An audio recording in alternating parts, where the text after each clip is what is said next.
But in this particular case, they had one of the containers tipped over, and they had some chemicals inside the container.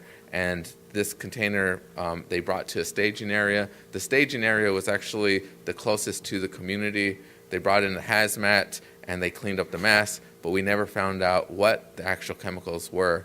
There was a report of a lot of people that had burning eyes and itchy skin, but we can never really find out what that chemical was that was spilt in that container. A picture of one of the neighboring homes where I grew up. I'm just looking out over the intermodal facility. In 2003, we asked the Air District, it's a air regulatory agency in Southern California, to take air samples of that local neighborhood. And what they found was, well, the air samples they put in this really coarse paper, and they put it under vacuum. It sucks in the air, and so before it goes in, it looks pure white. When it came out, it looked like the after picture. This is a sample of about a 24-hour sample of air. What they found was that the number one issue, or the number one source of pollution, was from the rail yard, and estimated the cancer risk was about 1,700 in a million, which is a really high risk of cancer.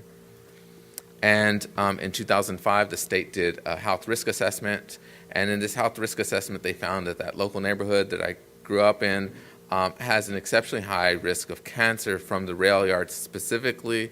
Andrea's going to talk about it a little bit, but it basically breaks down into three categories, and it's all because of the diesel emissions coming from the trucks, coming from the trains, and coming from the equipment in the intermodal facility.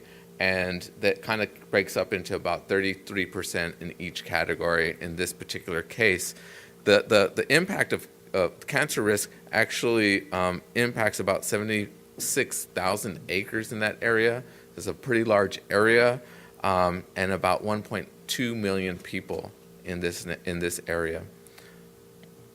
And from that, and this is the main reason in which we formed our organization, is that we experience a lot of people in our neighborhood with health consequences from the environment. And there's some news articles about some of those folks and the risk from these rail yards. And our number one concern is the health and quality of life for our neighbors. And we know from firsthand that living near a rail yard is, we definitely have a diminished quality of life.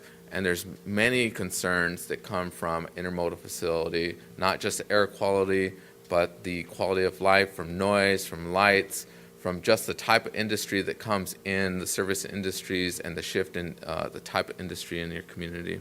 And I think that's all I got for you. Thank you.